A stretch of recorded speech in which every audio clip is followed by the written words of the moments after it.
Now recording. Welcome, everyone.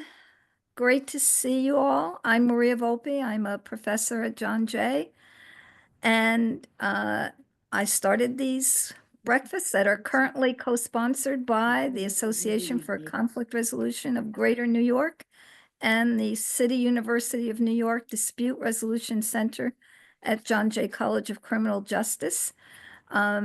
This morning is our 282nd breakfast, if you could believe. Some of you come to many of these. I guess it's beginning to feel like dozens and now hundreds. Um, it's always great to see everyone. We used to meet in person at John Jay College, and many of you were part of those events until the pandemic changed the way in which we meet. Uh, in April of 2020, we started this online version, and we continued only online until last month when we met in person. Actually, it was the October breakfast in person at John Jay, and we're hoping to perhaps do a fall spring version in person. We will keep you posted on what's coming up. We're aiming for perhaps May as an in-person event, and we have to line up to make sure that we have a speaker who is New York City based or visiting New York City. For January, our speaker will be Baruch Bush, who will talk about self-determination. February will be Damali Peterman, who's just published a book on negotiating while Black. So both are New York based, but those two talks will be online. Each month, these events are put together by a wonderful team I'm a part of that includes Nikki Borofsky, Sherston Pugh, Chloe Choi, and Matthew Latimer. It takes a village every month to bring us together. So thank you to this wonderful team. And we're always excited to have our colleagues from near and far who are able to join us as speakers. And this month, we are joined by someone who I have known, it feels like my whole life, Peter, way back when we used to have these sessions really early, but they were always conference calls because we didn't have this kind of technology. But once upon a time, we were both executives for the Society of Professionals of Dispute Resolution, the precursor to what is now known as ACR. And this event here is co-sponsored by the New York chapter of the Association for Conflict Resolution. It's a real treat to reconnect online, Peter, and I'm so looking Likewise. forward to having you here and delighted you could join us. And for those of you who don't know, it's like 3:00, 3:30 in Hawaii right now. So I remember all those early mornings on those conference calls, and here we are again doing it online. Thank you so much for being a part of this. I'm going to turn it over to Nikki, who will formally introduce you to the crowd. Take it away, Nikki. Thank you, Maria. I'm going to take a page from Dr. Adler's new book and be quite brief, but I wanted to welcome everybody to our final Roundtable breakfast of 2024. It's flown by, but we're closing out with a truly fitting and timely program, and hopefully a discussion that will leave us with plenty to reflect upon as we head into the new year. So today we are very honored to welcome Dr. Peter Adler. Peter is a partner at Guild Consulting out of Hawaii, and as Maria said, it's the middle of the night there. So thank you very much for him to waking up and joining us online. He's also the former president and CEO of the Keystone Center, where his work focused on multi-party problem solving for policy and governance disputes, as well as helping organizations to achieve operational excellence and strategic alignment. Over the years, he has served as a Peace Corps volunteer, an Outward Bound instructor, which always gives me a little bit of fear. I hated that jumping off of the zip line, but a little bit, that's what mediators ask us to do all the time. And he has had leadership roles with the Hawaii Supreme Court and Justice Foundation and the Neighborhood Justice Center.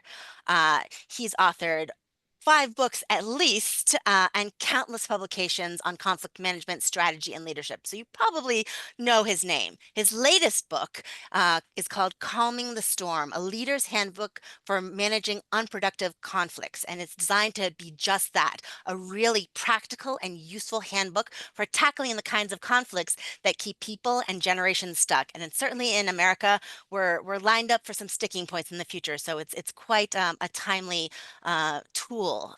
It is packed with insights on everything from timing interventions to finding fresh energy and choreographing moves and making progress possible. So it's quite a refreshing take for what is going to be months and months and years of challenges ahead, and historically as well. Beyond practical advice, it's filled with great stories. I love that as a storyteller myself. And it challenges us to think about how the tools of ADR can move us into new arenas and address systemic challenges like polarization, governance. It's really a step forward in his bigger vision of achieving a sort of technology transfer for conflict resolution beyond just the usual suspects that we have here, but hopefully we bring in a few unusual suspects to our meetings every month. So today's program, Calming Unproductive Conflicts, what we can offer to today and tomorrow's leaders, builds upon these issues and themes that are present in the book and really challenges us to think about the next wave of ADR and our role in it. What are we thinking? How can we rethink? So I invite you to prepare your questions, ready your minds, be ready to engage. There's going to be multiple videos, there's going to be a PowerPoint, and Peter really would like you to engage, ask questions. If you have a question, raise your virtual hand, raise your hand, reach out in the chat.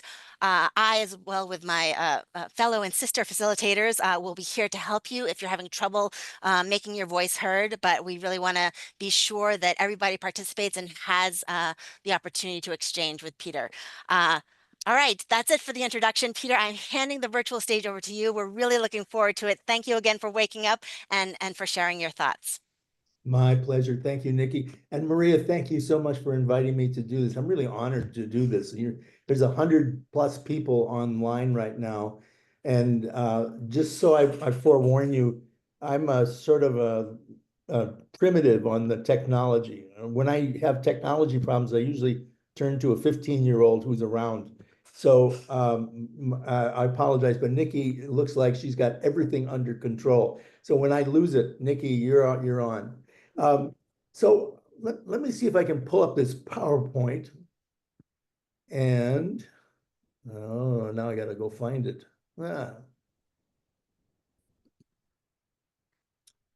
Let's see.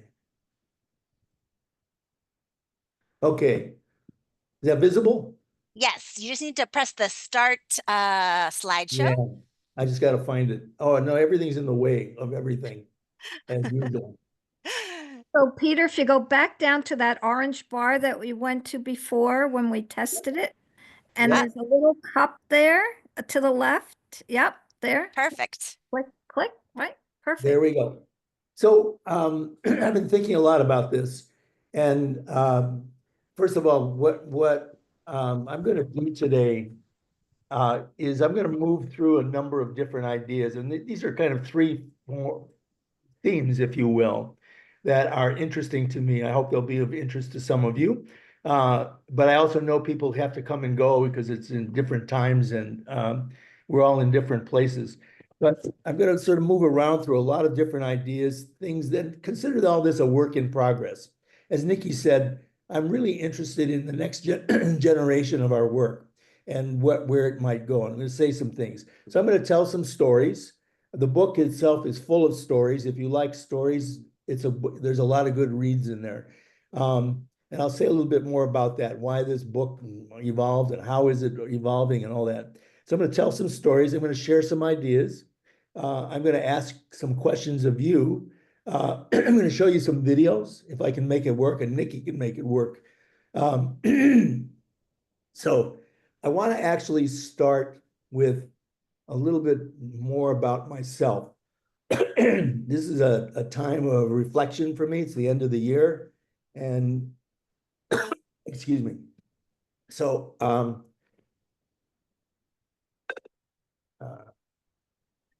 let's see. So I started out, I came to this work, I don't know, 30 plus years ago, like many of you. And I was originally trained, I'm actually from Chicago. I grew up in that area, but I've been here most of my life. I'm married to a local Japanese girl from who I met in India in the Peace Corps hundreds of years ago, it feels like. And so she's from Hawaii. We're from Hawaii. We have 3 daughters, 7 grandkids, a lot of hanger-oners, a big extended family, which I really treasure. And living with an extended family is just wonderful. So I started really when I was finished my PhD. I didn't know what I wanted to do. I knew what I didn't want to do. I was not interested in working at the university. It was attractive intellectually, but it was after having been in India and working on the ground in the Peace Corps, I was really much more action oriented. And I wanted to, and Maria is living proof that you don't have to have, a divorce between being action oriented and being intellectual. And many of you are yourselves.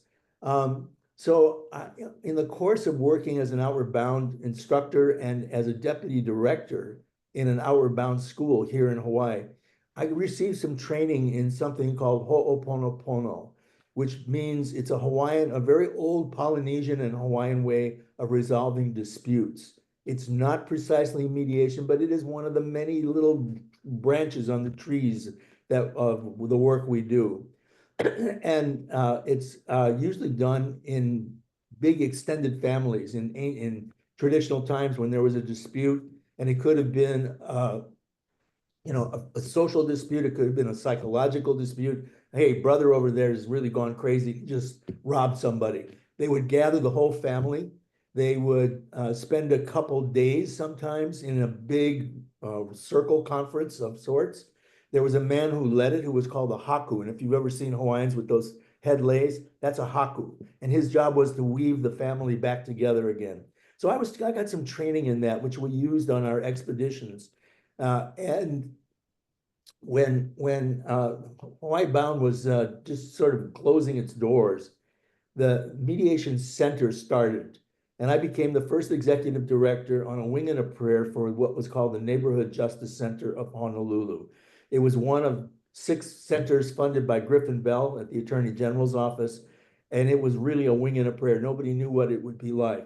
And my starting point was working on building a caseload of consumer cases and family cases and neighbor cases and squabbles in the community, and slowly getting a lot of family cases. So I got a lot of grounding in some of those early cases. You folks are way more sophisticated in those than I am, but that was the start.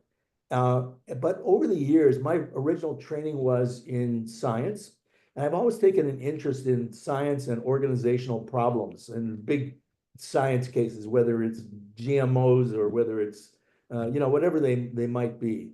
And so over the years, I've really kept trying to figure out how do I apply what I know from the work I do and you do to bigger and bigger cases that touch on organizational governance in the public sector, private sector, and civic sector. So that's my background. My background is in that area. And most of what I have worked on over the last 10, 15 years are these kinds of cases. And I've been really honored and privileged and sometimes crazed by what I'm working on. So there, for example, is if you look on the far upper right corner, I was worked for almost a year when I was at the Keystone Center. Don will remember some of this in Papua New Guinea on one of the world's worst mining contamination cases.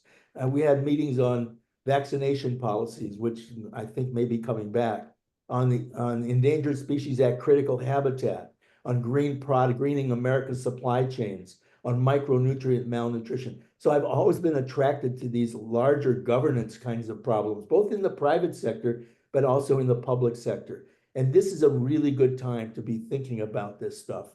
We're in a very, what I will call a dangerous moment.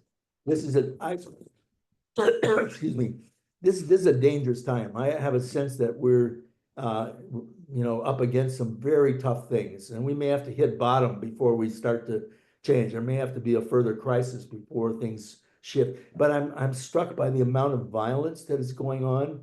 The Kentucky highway shooting, assassination attempts of Donald Trump, the shooting yesterday in your city of that CEO, an assassination, more school shootings in Georgia, the threats against Haitians in Springfield, the road rage that goes on in Indianapolis. I just read about an incident there. And closer to home here in Hawaii, which everybody thinks we just live on the beach and eat coconuts. It's not the case. It's a city. It's got a lot of problems. And we recently had an incident of two neighbors who had been feuding, two families, big extended families that had been feuding with each other. There was a shootout, and they also drove a truck through somebody's house. 4 people died. So the world is a dangerous place these days. And we could argue a lot about all the social drivers and why that's happening and the functions of media. But I'm really interested in trying to see if we can't take what we have learned and what we know through years of experience and intellectual probing, but actual experience, and seeing if we can't scale it up and move it out. We know that mediation is pretty well married into the civil law. And I've been working for the Supreme Court. I helped create some of that marriage. So we know that there's a marriage that has happened there between mediation and ADR of various sorts and wired into the law. What we haven't done is we haven't really yet influenced political culture and the political work that goes on by leaders, both in elected and appointed officials, but no less in organizations, in businesses, larger and smaller, or in the civil sector. I've just been working with a bunch of healthcare organizations on inequalities among organizations, amongst health providers. So we have some work to do, and I don't think we're there yet. But I will provide all these to you. But I've really been attracted more and more to applying what we know to complex, multi-party problems. This is not everybody's passion. This is my passion. This is what I like, and I hope it's shared with some of you. So, one of the things I learned, especially when I was CEO at the Keystone Center, was we had to package those in ways that other people understood. It wasn't saying, oh, we're going to have a mediation. Would you like to come to the table and negotiate? Most people would say, no, no, thanks. But if I said, would you be interested in a constructive dialogue on this very tough issue of chemical weapons reduction? They'd say, yeah, I might be interested in that. So we packaged mediation into many different forms: study groups, joint fact-finding workshop, problem-solving workshops, science summits, policy dialogues, and so on. And I think that may be a clue to some of what we need to do if we're to do that technology transfer, is find a different language that we can use and take what we know out rather than saying, please come to my table so I can mediate a next case. Now, I want to ask a question. How many of you have been leaders yourselves and have had executive positions, or you've been a CEO or an executive director? So it's a question I'm asking, and I'm curious how many of you have actually had that experience. And I don't have a way of looking at everybody, but Nikki, maybe you can tell me what the response is. Yeah, so I popped it in. We have yes from Michelle. Oh my, now all the yeses are flowing in. There's nobody that's saying no. We have some raised hands. Andrea and Philip. We have a yes with exclamation points. So far, nobody has said they have never been a leader. Yep, Brian Gates. Nikki, It's let's a take landslide yes. Nikki, if you don't mind calling on a few people, let's hear what are the enterprises or organizations or positions they've held where they have been in charge. They had to carry the burden. In Hawaiian, they call it a Absolutely. kuleana. Call on a few We people. might ask them to raise their hand so that So that they're ready to unmute. So would yeah, anybody yeah. like to respond and tell us a little bit about the position of leadership that you've had viva voce? And be brief. Yeah, just a short sentence. Raise your electronic hand, not your physical hand. We can't see physical hands. Tara, perhaps you could say a word. Kimberly George said CEO at a nonprofit. Jim Melamed Sherry said Walker, CEO at media.com. Sherry Walker has a Sherry, electronic hand up. Yeah. please Sherry, unmute yourself. yeah. Yes, so I was the director of a police accountability board. So Excellent. Yeah. Was that an Lisa? elected position, an Oh, appointed position? What was that? How did you get to be leader? well, it was there's a board and that was appointed by the approved by the city council to oversee the local police, the police force in the city. Great. How about others? What have you led? What did you wind up being a leader in, or an executive director, or a CEO, or an elected official, or an appointed official? Lisa, would you like to go next? Sure. I chaired the Suffolk County Women's Business Enterprise Coalition. Was that a nonprofit? What was that? Well, it was originally formed by Suffolk County to promote the participation of women businesses in bidding opportunities, but it sort of expanded to being a capacity building organizations for women-owned businesses. Let's take one more, just examples of enterprises or positions that had you in charge. I see a hand up. Yeah, Elliot Adams, Sure, I've had a why number don't of you unmute things. yourself? I think I am now. I've had a number of things. I was president of Veterans for Peace, National Veterans Organization. I was president of the school board. I was mayor of the village, president of a variety of organizations. Terrific. So let me go back to my PowerPoints because I want to talk a little bit about leadership. Again, I'm trying to make a nexus here, create a connection between the work we do, which is a form of leadership. It's leading from the side or leading from behind. You can characterize it in different ways. But one of the things we try to do is bring out the very best in other people. We're going to say more about that in a minute. So what you see on the screen are, I think, I did a lot of rumination after I left the Keystone Center. I said, what did I was an accidental CEO there and president. It was a mid-sized nonprofit, venerable origins. Don knows a lot about this. He used to work there. And and having thought a lot about leadership and talked to a lot of leaders in a lot of different countries, it seems like leaders have some core imperatives and core functions. And we either do it or we have to have other people help us do it when we're not that strong at it, ideally. So we have to help people develop and execute strategies in our enterprises, in our organizations. We have to build and maintain business. Now, not all of these have the same weight, and they may be very different at different times in the life cycle of an organization. But we have to focus on services and products.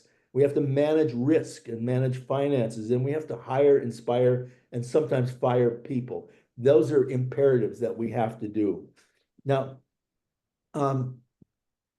there are a lot of others too, and not everybody's good at everything. Let me see if I can do this. Okay, there we go. So I want to mention a study that, and again, you'll get copies of these slides. There's not that many of them. Somebody said, define PowerPoint as a tool for mesmerizing chickens. So, and maybe it is, maybe it isn't. But so I've got maybe 20 slides if we get through them all today. So I want to mention this one article, which is from the Harvard Business Review in 1990. It's an old article, but it's still really good. And it's by Farkas and Wetlaufer, and it was in the Harvard Business Review. And it's one of the best things I ever stumbled across when I thought about leadership. And what these two did was they went around and they went to some of the Fortune 100 companies or 300 companies, and they spent a lot of time with them. And normally they would go to everybody else and say, well, how are they as a leader? They didn't do that. What they did was they gained access to their journals and their diaries, and they really analyzed those. And they were interested in how did you actually spend your time? So if you're Jack Welch at GE, how did you actually spend your time? What did you do? Because they were trying to sort of demystify leadership in some ways. And then what they found was 5 styles, 5 different approaches. Now, these are very big companies. These are the DuPonts and the Dows and the Monsantos and, just huge companies and big enterprises. And they said one style that they found were among the CEOs were people who focused on strategy. They were always on the horizon. They were always watching the horizon and trying to position their company for it. I worked a little bit with Dow and DuPont. They were on my board at the Keystone Center. And one of the things, they are science companies and they would spin things out. So they were really always watching ahead. A second approach that seemed to dominate, a theme, a meme, if you will, was what they call the human assets approach. In other words, they would leave strategy to the vice presidents or to the heads of different business units. They did, and their job was to hire and fire them and manage them, but they didn't, say, I'm going to micromanage what this company does or what that company does. A third approach was what I interpreted to be the expertise approach. This is the Bill Gates and the Steve Jobs, the guys who have an expertise in technology or in some other area. They're really smart. And they also have enough leadership abilities to be able to move the whole enterprise and take it forward. There were some that really just focused on the four corners of accountability. They were, accountants. They really could say, okay, here's what's inside the box of my company, and I got to manage it. And then there were some that were change agents. And the change agents really were brought in to help rescue dying companies very often. And they, there was a drill that they went through. I actually had one on my board at the Keystone Center who had changed Champion Spark Plugs, which was a dying family business, and it completely turned it around. But they let a lot of people go. So they're head choppers in many instances, but they do much more than that.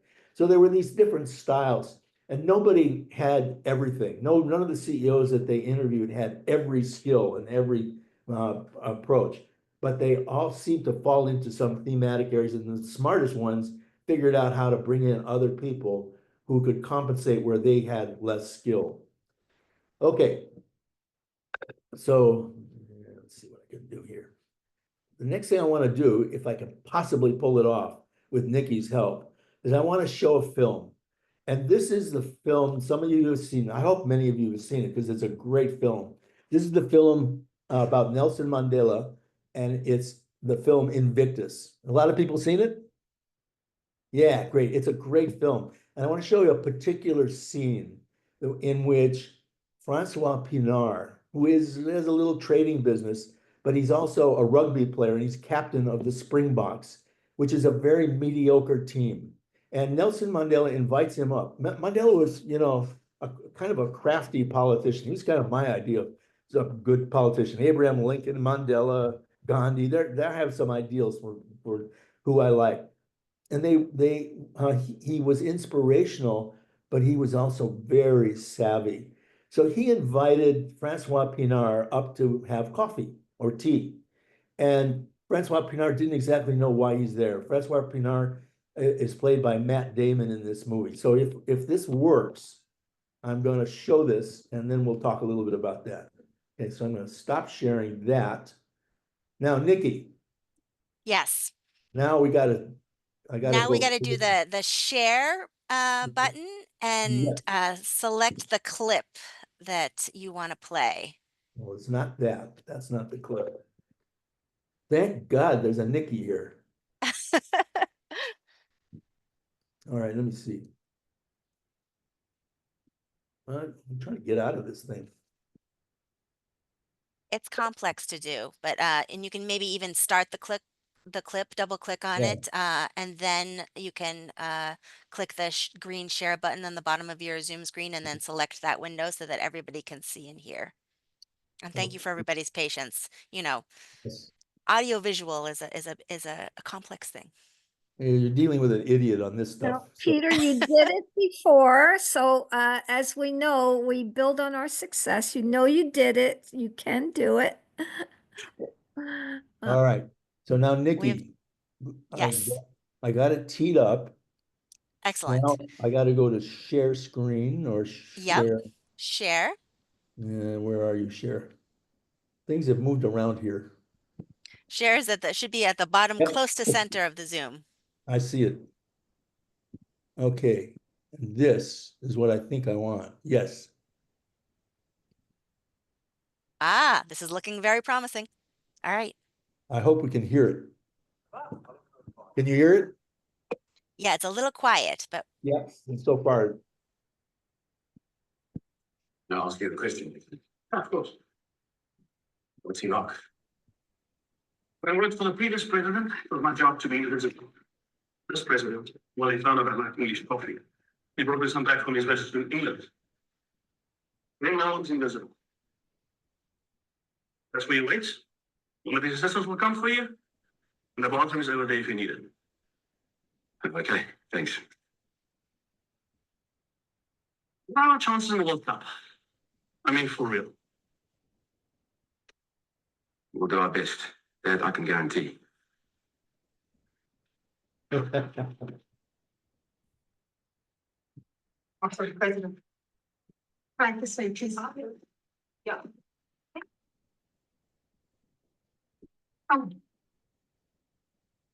Francois, what an honor. I'm so excited. Thank you for coming all this way to see me. Yes, sir. Thank you for inviting me, Mr. President. So, tell me, Francois, how was your ankle? My ankle? I was told it was hurt. Is it healed? The truth is, you never really play at 100%, no matter what. Yes. In sports as in life. Yes, sir. Please, sit. Take this one. Looking into the light hurts my eyes. Mrs. Bliss, you are a shining light in my day. Yes, sir. Mrs. Bliss, this is Francois Pina, captain of the Springboks. Oh my goodness. Shall I pause it? No. I would prefer to do it myself. Thank you very much, Mrs. Bliss. How do you like your tea, Francois? Just milk, please. The English have given us many things, including rugby. But afternoon tea, that is the greatest. Elliot. Thank you, sir. You have a very difficult job. I do. I have a trading business. Captain of the Springboks. A very difficult job. Not compared to yours, Mr. President. Well, no one is trying to tear my head off for doing mine. Yes, sir.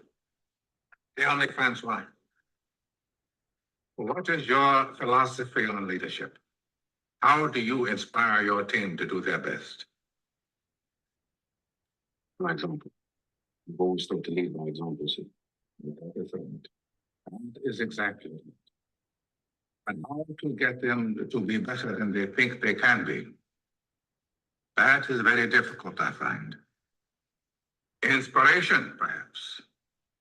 How do we inspire ourselves to greatness when nothing less will do? How do we inspire everyone around us?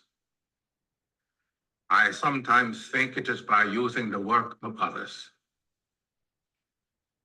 On Robben Island, when things got very bad, I found inspiration in a poem, a Victorian poem. Just words, but they helped me to stand when all I wanted to do was to lie down. But you didn't come all this way to hear an old man talk about things that make no sense. No, please, Mr. President. It makes complete sense to me. On the day of a big match, say a test, in the bus on the way to the stadium, nobody talks. Yes. They're all preparing. Right. But when I think we're ready, I have the bus driver put on a song. Something I've chosen, one we all know. And we listen to the words together. And it helps.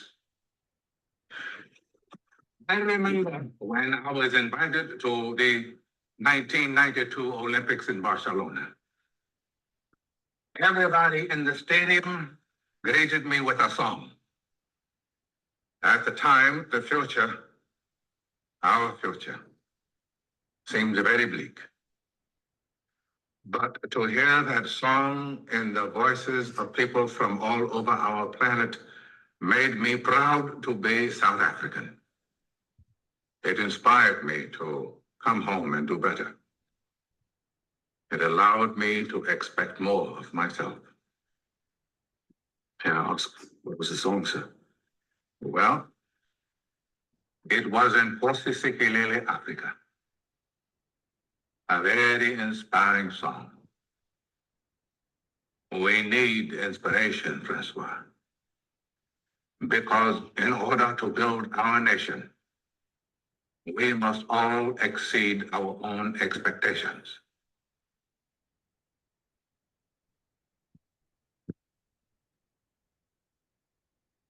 Well, you would probably rather just watch the whole movie, which I don't happen to have on here, but I like this a lot. And it's a really interesting conversation about leadership. It's based on a book, the subtitle of which was The Game That Made a Nation.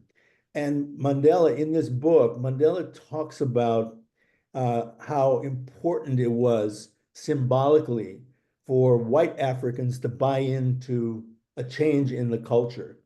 And the Springboks were a mediocre team. They were not a very good rugby team. They went on to win. They won the World Cup. And the subtitle of it was Nelson Mandela and the Game That Made a Nation. And what he's doing, he's an inspiring guy, but he's a crafty politician. He knows something about maneuvering and exercising things. If you've watched the film Lincoln, you know Lincoln was doing the same thing with the 13th Amendment. So there's something about a political craftiness coupled with the ability to be inspirational and actually do something big, something tough. And the question that he's asking, that they're both asking in this conversation is, how do we get people to do more than they think they can do? How do we get them to move? And that's the question I want to pose to you, because I think we have some ideas about that as leaders. They're not well perfected. They're not yet transferable into the political culture or into the organizational world, but I think that's one of our next challenges. So I want to hear, if you would, just at least take a few examples from some of you about how we inspire people in our mediation work, whether it be family cases, consumer cases, ombuds cases. How do we get people to do something that they didn't think they could do, and in effect become better than they thought they could do moving in? So the floor is open. And Nikki, I'm going to again ask you to moderate this. Excellent. So I've posted the question. Whoops.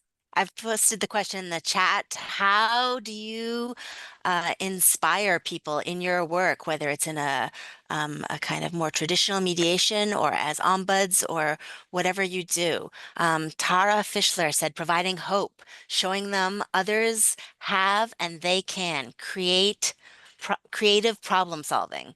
Maya Taub. And if anybody wants to speak live, please raise your hand. Otherwise, I'll continue to read out. But it's more interesting to hear a diversity of voices. But Maya says, one of my favorite things is saying, you can do the thing. Self-doubt will defeat everyone. Deborah Hamilton says, helping them stop and breathe and focus on what they can acknowledge and appreciate about yourself and about others. Elliot Adams says, compliment them for their successes. Ariel Lublin says, believe in them. Sally Dear Healy says, the suffering is in the resistance. Verlin Francis from Canada, hello Verlin, says, helping them to see who they are and what they're capable of doing. Philip Goldstein says, lead by example. Very similar to the clip that we just saw.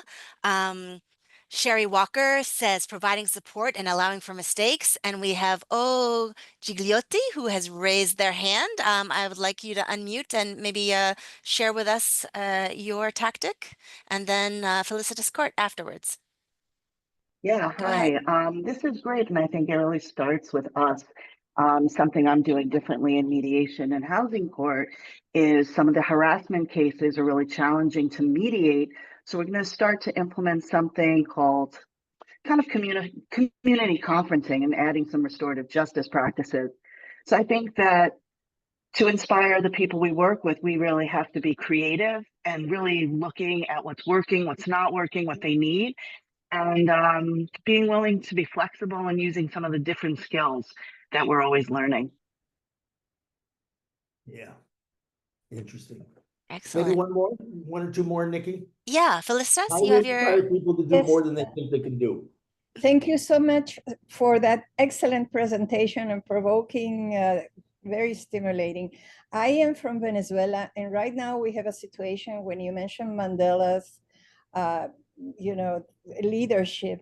We have in Venezuela a leader, a woman who managed to come from passive politics to finally getting a president in Venezuela with 67% of the votes with the government. I mean, and not the government. Sorry, I speak Spanish mostly, but anyway. So, but they were very successful with this president, but now he's not acknowledged. And the president, quote unquote, in Venezuela is Maduro.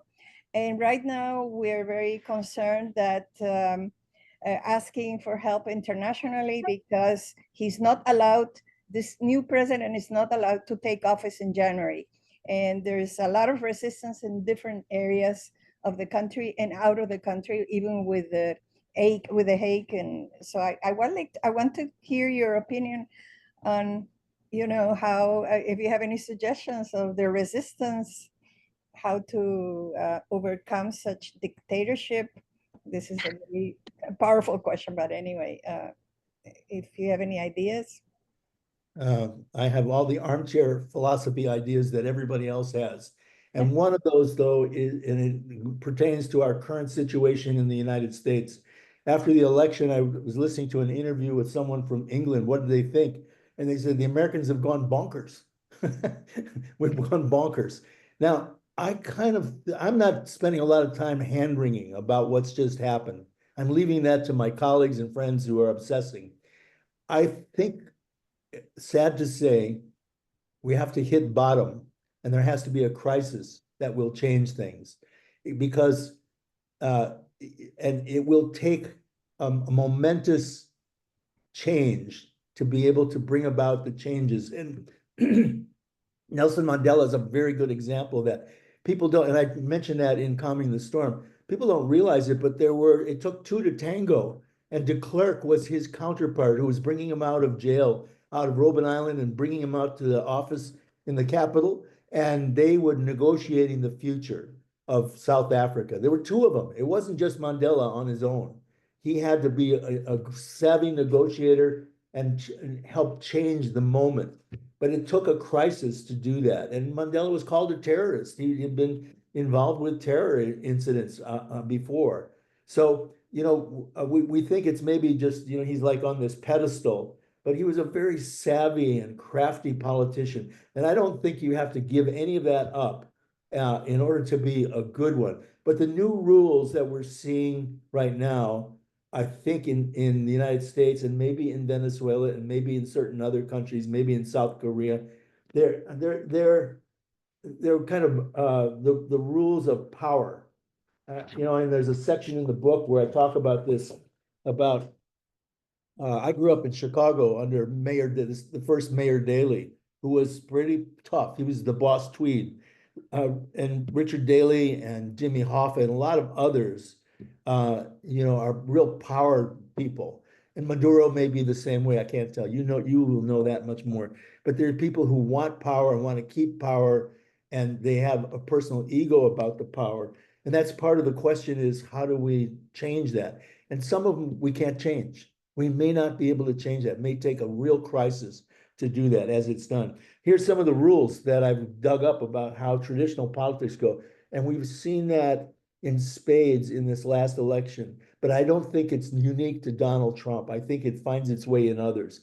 Some of those rules are, and this is on one of the pages in the book, they go something like this: blame others, demand obedience, reward your friends, kneecap your enemies, never concede, never apologize, never explain, don't attack the problem, attack the person, dig up dirt on your opponent, and use that dirt to bludgeon them into political defeat.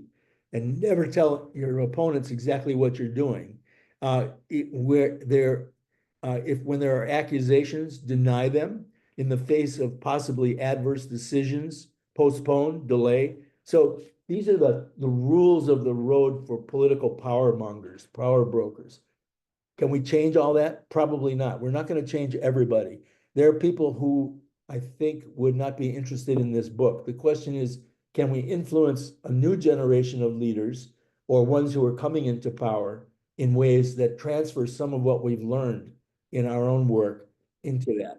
So I want to go back to the PowerPoint if I can get it to work. Let's see here. And this is where I reach out to Nikki because she's really Yes. smart about this stuff.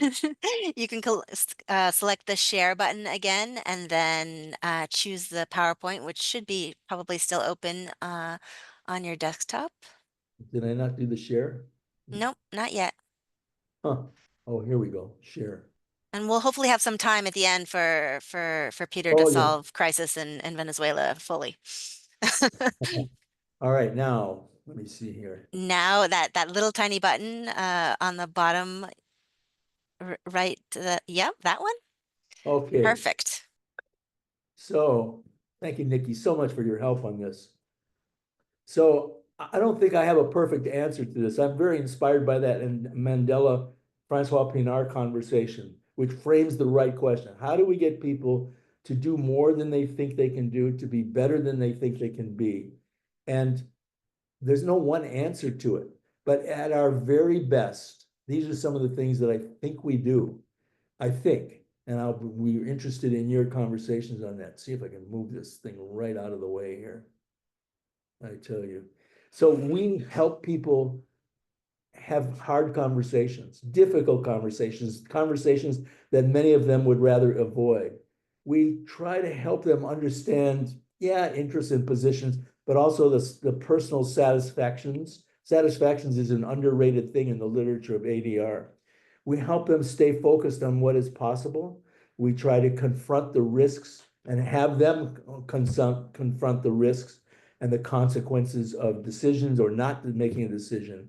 And we try to bring in additional information and data. We try and bring in other people who are affected. We have different strategies. What would you add to this list? What are the other things that we do that we may figure out in the future? Right? It's not, the answer is not in this book per se. It's going to be, I hope, maybe some further thinking that's needed. But how do we do that technology transfer? Because we know how to do some of these things and we do them differently. We're all a little different. We're not all the same. And we try to help people achieve sturdy agreements that will persevere, that will be sustainable. So are there other things that we do, that you think these are things that are tips, they're ideas that we might build on if we could figure out how to transfer them to a new generation of leaders? So the floor is open again. Nikki, call on anybody who's got an idea. Absolutely. And just so you know, it's always, I think, revelatory for the speakers to go through the chat transcript after the session. There's a whole, there's a whole field of great comments that I didn't get to read aloud for the former prompt as we give people a moment to collect their thoughts on this next one. If you have a thought, please feel free to raise your virtual hand or unmute yourself and jump in. Maya says to make them partners in their own decision making, more so than yourself as the mediator. Yep. Yeah, I think that's a great tool of mediation and a great, research-driven way to make things more sustainable. Lisa Pomerantz says we help people be open-minded and open-hearted. Tonya Tillman says, creating a trusting and confidential process that creates a safe space for parties to be vulnerable and open to discussing difficult topics and feelings. I know that's one of the levers that mediators hold is control of the process. So that's great. Allow people the space to change their minds or shift their views. David Anderson, you have your hand raised. Why don't you unmute yourself and comment live? Good morning, Peter. Good One morning. of the things that I try to do is invite the parties to dignify one another in ways that allow parts of the resolution to not be common interests. When we focus everything on common interests, there's often things that are really important to each other that aren't part of that Venn diagram overlap. So how do you create sufficient amount of dignity or acknowledgement of the other to allow something to come in that's not part of common interest, but is recognized as, part of the other's real satisfaction, needs, and identity? If you guys don't know David Hooker, you're missing something. He's an exceptionally wise guy, wise man. He's got a lot of wisdom. And David and I are part of a little group that talks monthly. And we ruminate and we mull and we think and we wring our hands and do all the things that everybody else does. David, it's so good to see you there. Thank you for coming. So I want to go to another slide and just a couple other things these are like little things that, maybe will help us if we can figure out a strategy. Let me see here. So a couple of years ago, I was going through a kind of an analysis of a lot of different cases that I worked on. Smaller ones, bigger ones, medium-sized ones, successful ones, less than successful ones, failures, all kinds of things. I was doing a real introspection. And I started thinking about how do agreements actually materialize in the actual case experience. And I really had a few things, and there are others. I don't know that this is final, but it isn't just by what Mandela and Francois Pinard were talking about, of putting on a song or singing. That's inspirational in those contexts. But I found sometimes some of the cases, it was really unearthing compatible interests. In other words, people didn't know that their interests were actually reasonably in sync, but they could, when they discovered that through the exact things you've been talking about, things started to open up. Or discovering they had a common vision. They said, we're struggling with where we're going to go as an organization, and we were split. And I once worked on a very complex, high-tech company that had a split between its board of directors.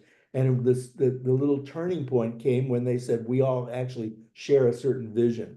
Or creating new procedures to get out of a problem, or to continue to attack a problem, or changing relationships, or understanding the interplay of power and rights and entitlements, because sometimes that makes a real difference.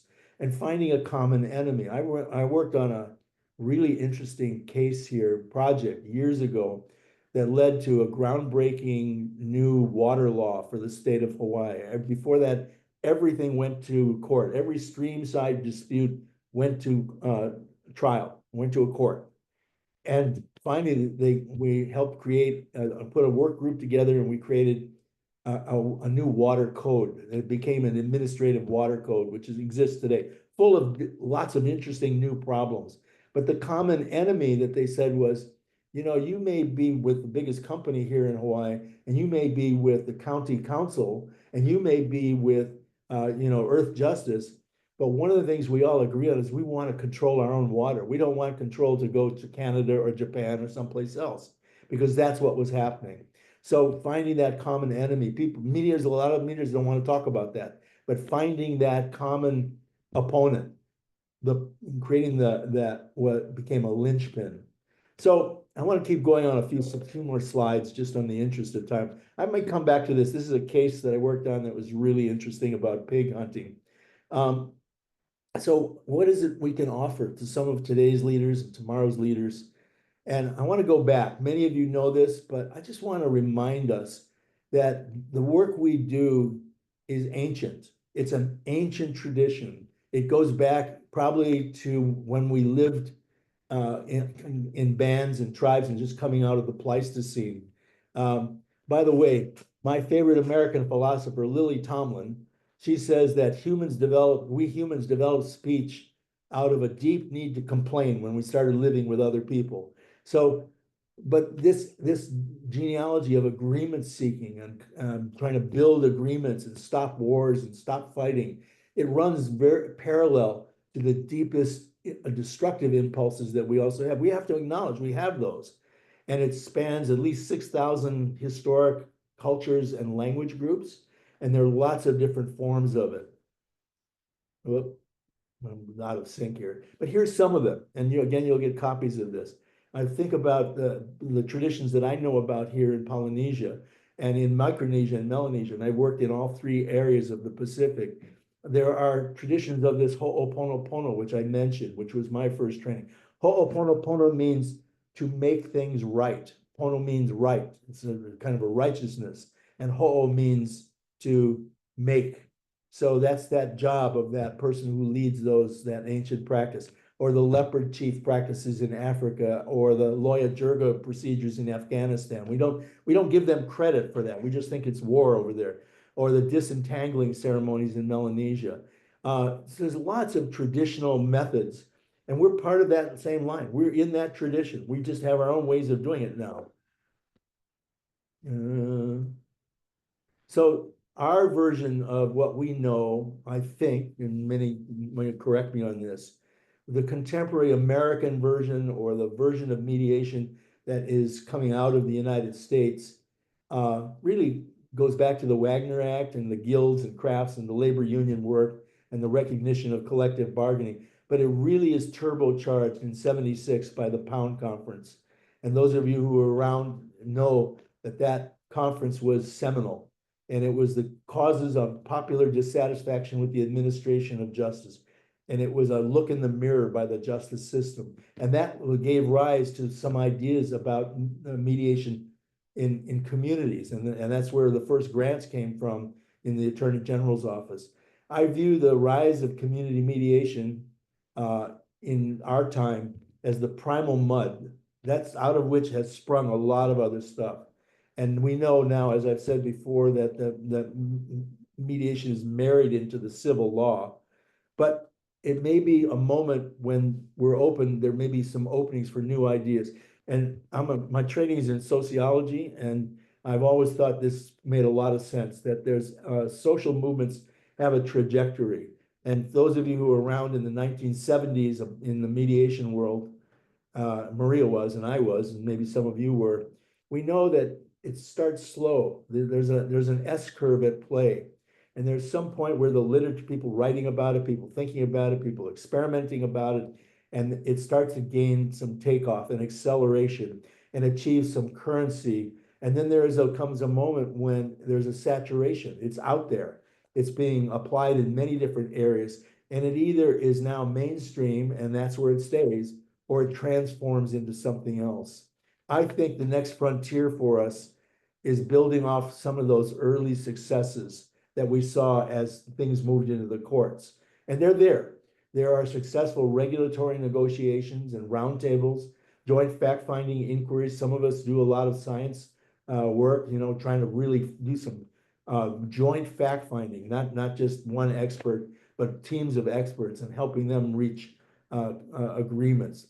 And we need to, I think, up the game by passing along and transferring some of the values and strategies, tools, techniques, and the tactics that we have learned and acquired. And we have many of those. And you're a great example. You have 100 people here who have 100 different pieces of that picture, of the different pieces of that puzzle.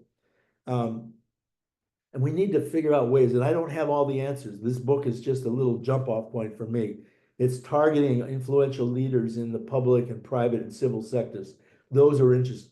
We will not change Maduro. We will not change Donald Trump unless there is a bottom-up crisis. That will have its own life. I'm not advocating, I'm just saying that's my observation. So, but there are other leaders. There are other people who are younger, who are coming up, who are hungry for some kind of new system. Now, one of the last things I wanted to talk about was because I've worked so much in the Pacific, and I've done a little work with Native Americans too, and I hope I'm not offending anybody when I talk about all this stuff.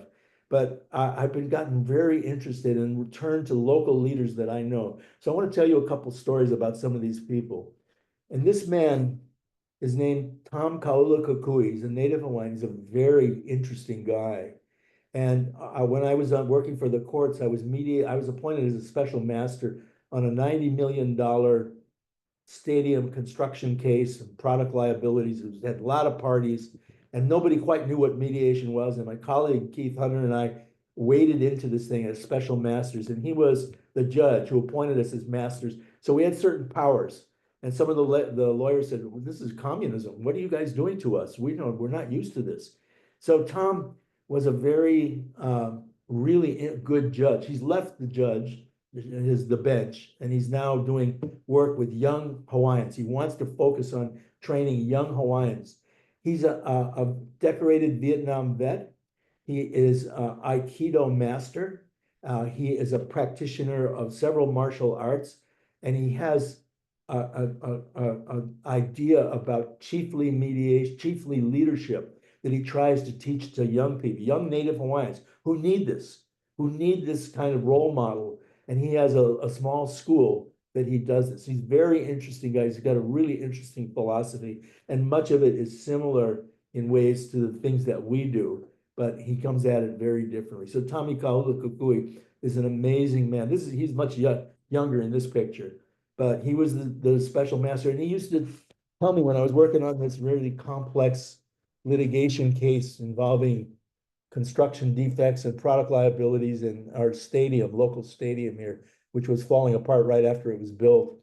He said, this is a complex litigation. And he likened it to one of those great big road paving machines that clanks down the highway and putting down asphalt. And he says, every once in a while, someone gets a sleeve caught in and flipped into the asphalt, and they're run right over. So there were lots of little parties that had been brought into the lawsuit, as happens all the time. And we settled almost all of them out. One went to trial, and that was a kind of a bell ringer for the state of Hawaii, $90 million. But Kaulakukui was a master, and he left the bench. He said, this is not my way of doing things. I don't want to be a judge. I want to work with my people, my young people, and teach them lua, which is a Hawaiian martial arts. And he wants to teach them comportment. How do we comport ourselves? Another guy who I've learned so much from is this man. His name is Papa Ali'i Tusi Avagalio. And Tusi is a high chief from Samoa, and he's also a business professor at the University of Hawaii. And he and I were wrapped up in a project for several years together to really think through collaborative leadership. I don't know that we made a difference, but Tusi is an amazing guy. He's a high chief. He's a talking chief. He has certain rights. And one day I said, Tusi, we have these philosophic conversations. And if you know anything about Polynesians, they talk metaphorically. They're not very directive about things. They talk in metaphors, and the metaphors have great meaning to them. So I'd say, Tusi, I'm struggling with this problem of trying to bring a group together to work on this problem. And he'd say, well, Peter, the fishes of the deep don't talk to the fishes of the shallows. And I went, yeah, but what do I do on Monday? So we had these fabulous conversations, and he's a brilliant guy. And I've been to his house, had dinner with him and his family, very strict teaching his kids the comportment, the how you comport yourself as a leader. I once asked him, in your village in Samoa, how do you bring people together to make decisions? He says, we sit in a circle, and I start with the youngest, and I ask their opinion. And I go to the next youngest, the next older. And he does it until everybody has spoken. Does this sound familiar? Kind of stuff that we know how to do. And I was struck by what he was doing there. And he's full of these interesting metaphors. He's just retired. He's a wonderful man. And he's holding in his hands a breadfruit. He's been trying to develop a breadfruit business in Hawaii and in other parts of the Pacific that can be used for flour and all kinds of things. And it's starting to achieve some success. Tusi told me, again, he speaks in metaphors. And he said once, Peter, if you want to build a canoe, you have to make people hungry for the sea. How do you make people hungry for the sea? But that's native wisdom. That's indigenous wisdom that he knew. Well, a couple more slides, and I'm not going to show this. You've all seen Dances with Wolves, and there's a fabulous scene where everybody sitting inside the Lakota Sioux teepee in council, and everybody's expressing opinion. There's a big battle going on between the doves and the hawks. And the hawks are saying, there's this white guy, and he's just come over he's over there. And what are we going to do about that? And one guy, the hawk, says, well, let's go put a few arrows into him and see what he's made of, see if he's got some real mana, if he's got some magic. And the the shaman type guy says, you know, I think maybe this is a guy we could talk to. And so there's this debate about what to do with this first white guy who's moving into their territory. If you've seen the movie, you know the story. Now, I'm going to just say one last thing. And there's a story in the book, and it's probably, if I said read nothing else, I'd say read this. And it's about Hiawatha, the original one. It's not about the Longfellow Hiawatha or the Walt Disney Hiawatha. It's more like what some sculptors have imagined the real Hiawatha looked like. And I'm going to just share a few pieces with you from this piece. It's actually one of my most favorite pieces in the book. And it's the starting point is when when the founders of the United States, the founding fathers or whatever the hell they call themselves, there's a continuing suspicion that they actually knew a lot about the Iroquois Confederation, which had been running for several hundred years. And it was a kind of a governing structure for 6 tribes on the East Coast. And these tribes had been ferociously making war on each other for centuries. And Hiawatha, the original Hiawatha, actually helped create, it reputedly helped create this new confederacy. And there's some interesting pieces about this. There was a guy, Hiawatha and his friend Dekanwida were part of it took them years, it took them decades maybe to do this. But their organizing efforts were very slow, and they succeeded only when Atora Aho, who was a kind of a more power broker, a ruthless guy, when they could create a new governance structure. And they did that. They created this confederation, and representation became a key issue, and it's very clever. This is a Mandela move. Representation to the council was very uneven, with some tribes, like the Onondagas, having more delegates than others. But the great equalizing rule was unanimity. Each tribe retained its own sovereignty and could present any matter it wished for discussion. And if at least one other tribe wished to hear the matter, the council was obliged to hear it. Matters were then deliberated and in a prescribed sequence, and each member of the council having the right of veto. Sound familiar for some of our work? As a practical matter, Atora Hao had no more real power than anyone else, even though he was the big man. He was the boss. He was the Boss Tweed, Richard Daley, Jimmy Hoffa, all that. And so disputed matters were discussed. They were compromised or postponed or dropped, and the will of the group was expressed by the leading chief. And if consensus was not reached, each tribe was free to act as it saw fit, so long as it did no harm to another member of the Iroquois Confederation. And there were lots of rituals the council had, lots of deliberations with different tribes. Some tribes were considered older brothers, which conferred early speaking rights and a kind of early first among equals. The Onondagas became the faith keepers and holders of the council fire. Meetings were conducted in a longhouse in a special place. And before practical matters were taken up, there was always a condolence ceremony to grieve for members of the council who had died previously. What was created out of this was something they called the Great Peace, a governing structure. If they could do that, how come we can't do that? How can we take what we know and have learned and move it out? That's the question on my mind. And that's it for the slides. I will send those along. I have lots more movies to show you. I love movies. Movies are stories, and stories make the world, and the world is made of stories, and films are just new versions of books.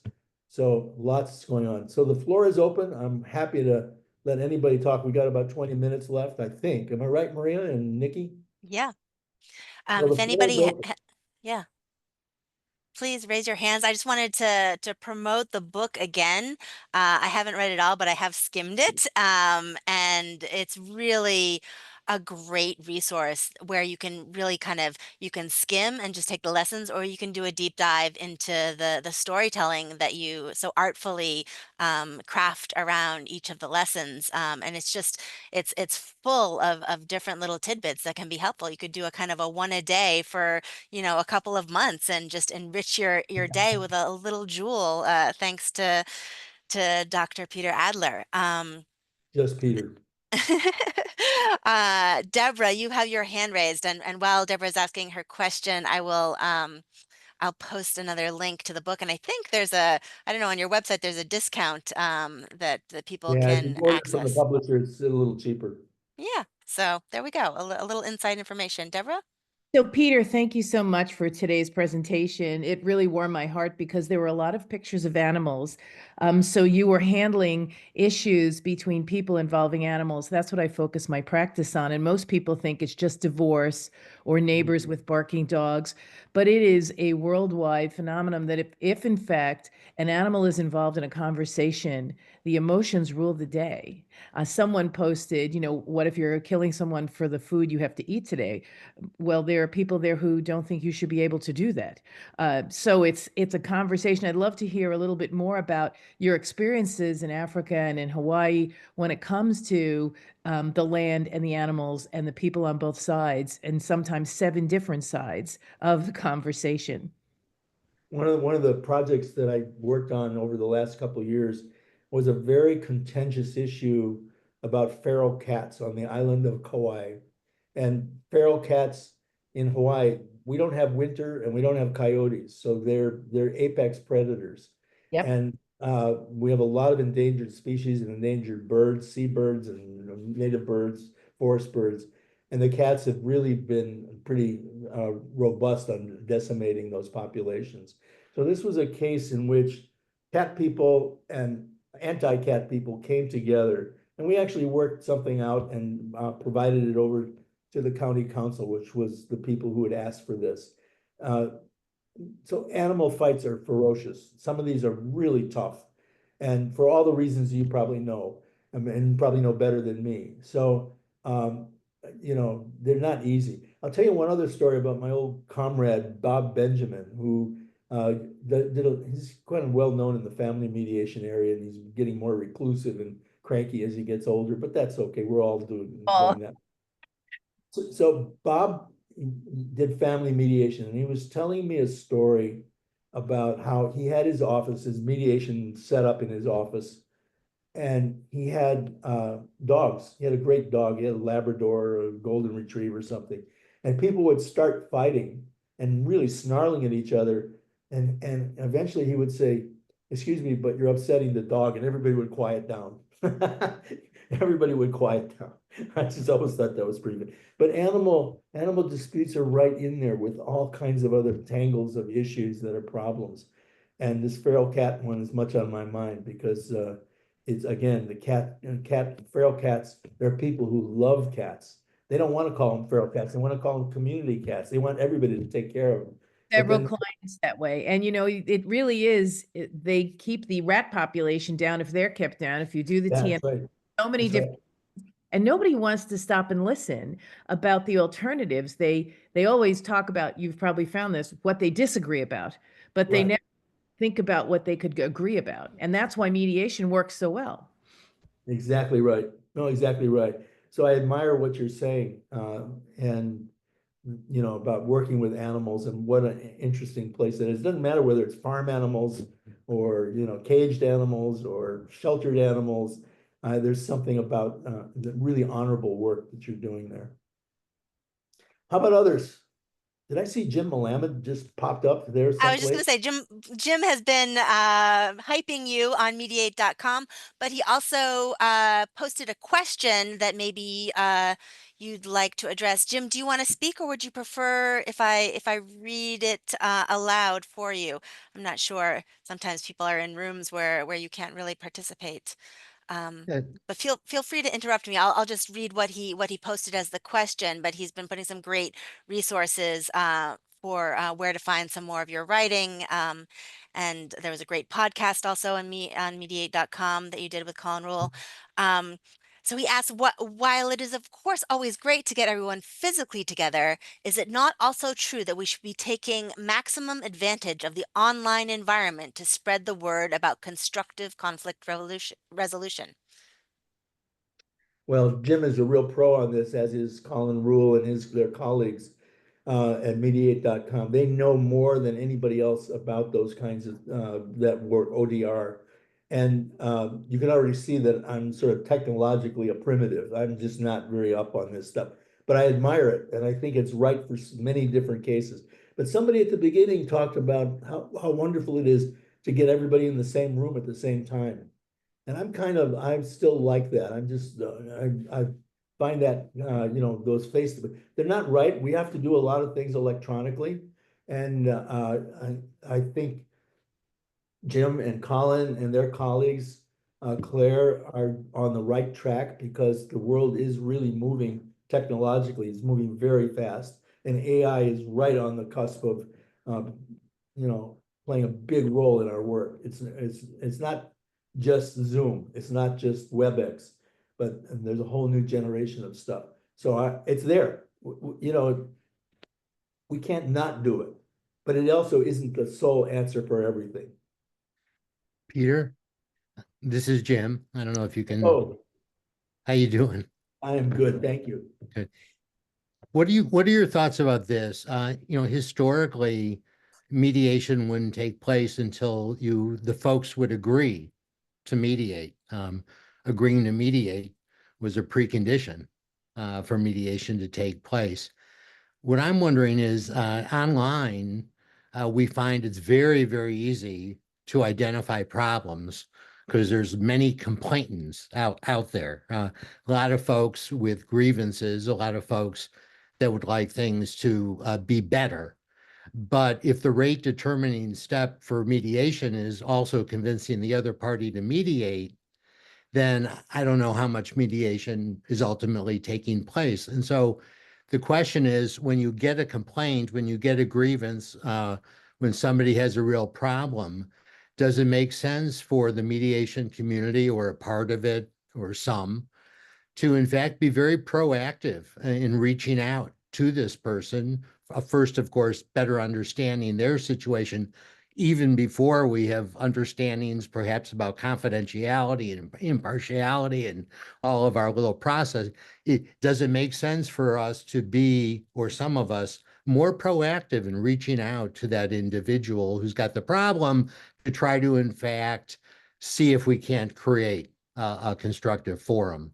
Absolutely. And I mentioned early on the slide, which we'll send around, but the idea of reinventing some of the language we use. If what I've learned is that we've reached a stage where the words mediation and facilitation kind of obscure more than they reveal. People, they have images of this. And the mediator, yeah, they're the guys who are going to turn us upside down and shake money out of our pockets. Or the facilitators, they're the guys with all the colored pens and they're going to bore us to death by noon. So we got to figure out a different language. And that's part of the reason why I mentioned at the start about reinventing and using, working groups and roundtables and all kinds of things. And Jim, that's the place where we can reach out. Again, I would say it again. If I say to a couple of people, would you like to come to a mediation? They'd say, no, thanks. That's very different than saying, would you be interested in a constructive discussion about this particular problem? Now their ears perk up. They find that sometimes in the escalation of a conflict, that is something that is much more interesting than entering into a negotiation. That's been my experience. Thank you. I think that's really wise. And that's something that we seek to do here with just breaking out of our echo chamber. But also in breaking out, we can't just repeat what we're used to echoing. We have to find the language that's going to be, interesting and pique the desire of the people who can benefit from these tools, like make them interested in what's in the sea or figure out what the sea is for them so that we can use our canoe. Sally, dear Healy, you have your hand raised. Would you like to ask your question? And unmute yourself first. while we wait. Sorry, multitasking here. Trying to get, phone was ringing at exactly the same time I was trying to unmute. This is a fascinating presentation, and I have a question. I posted in the chat.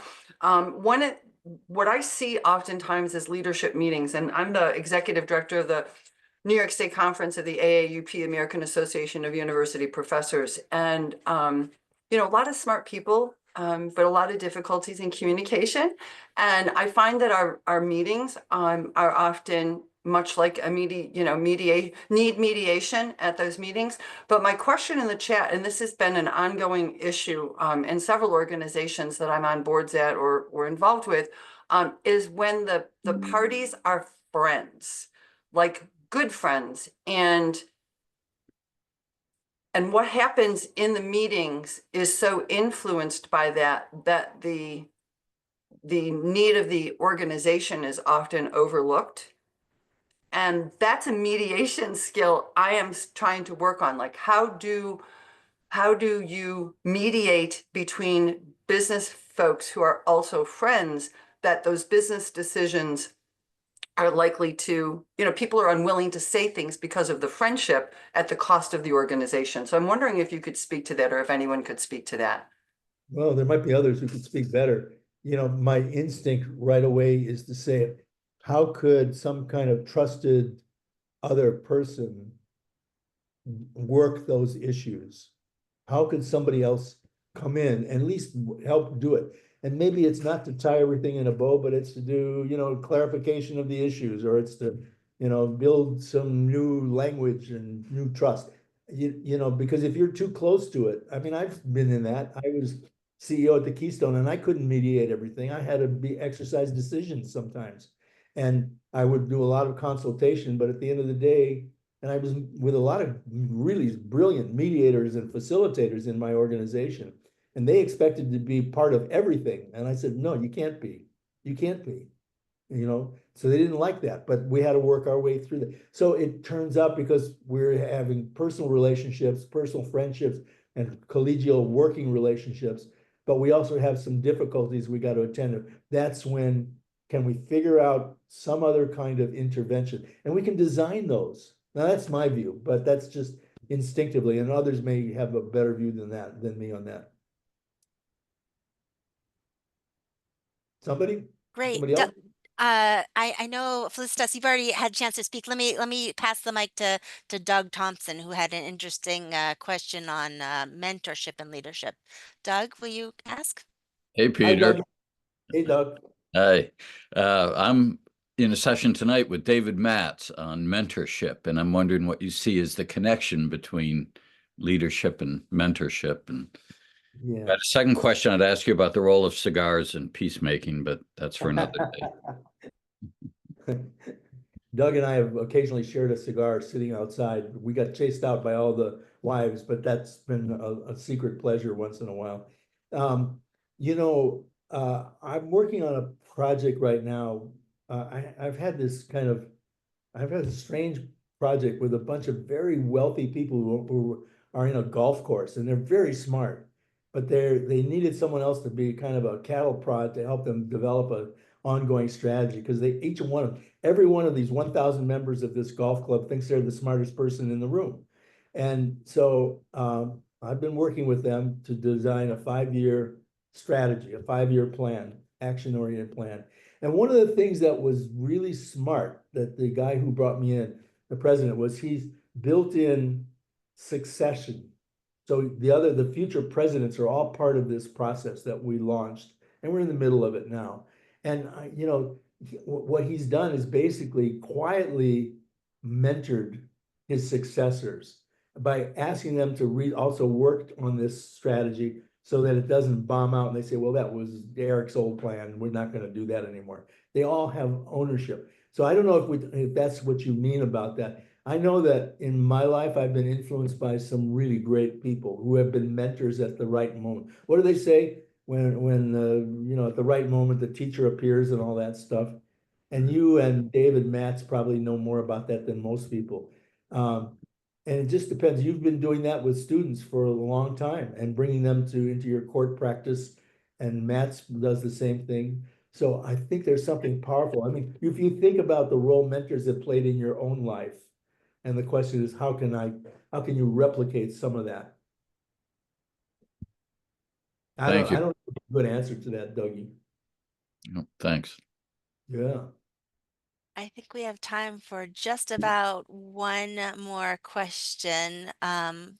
Felicitas, the floor is yours, but please, I don't think we can solve a full countrywide peace in the remaining 5 minutes, but give it a go.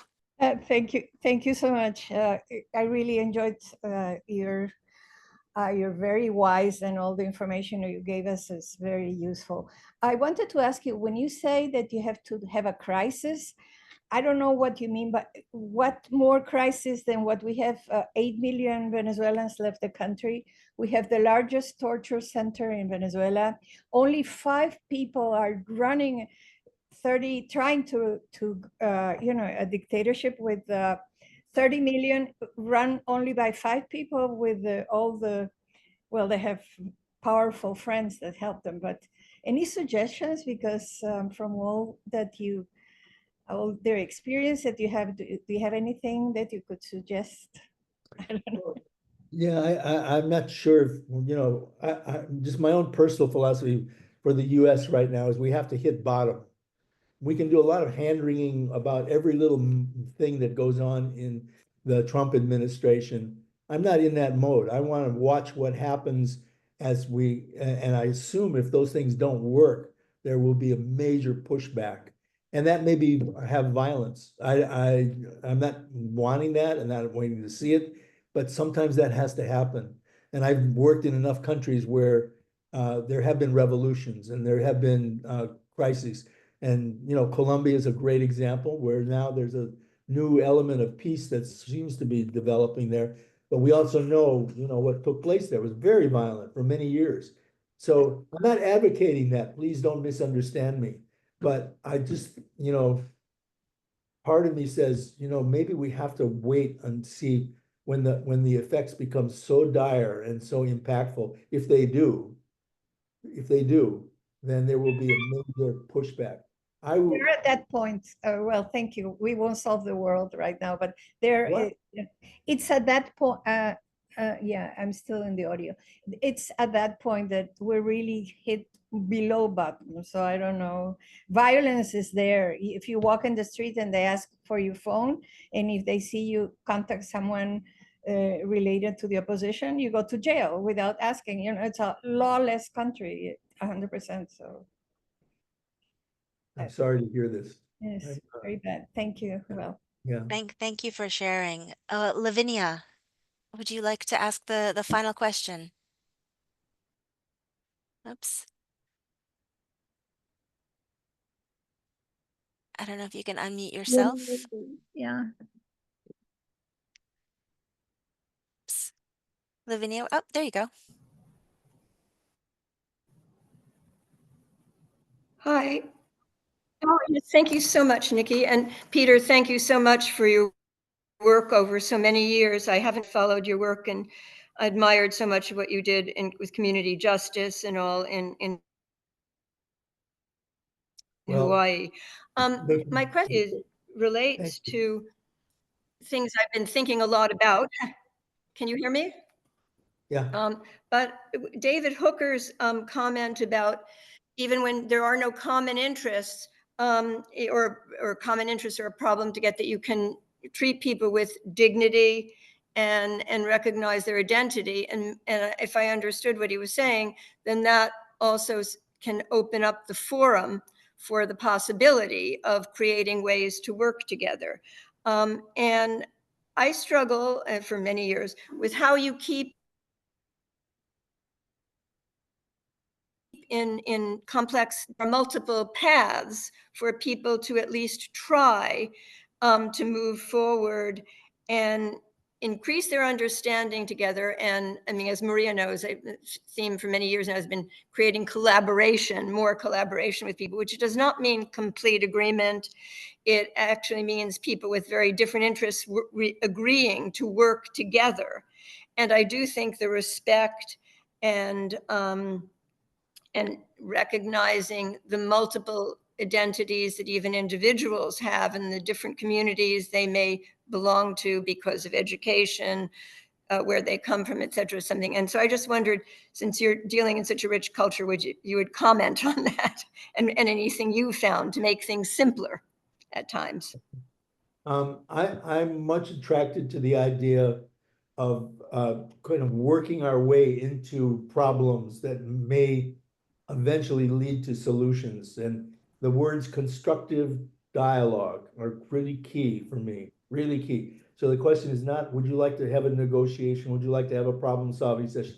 Would you like to have a constructive dialogue? And usually out of that springs possibilities.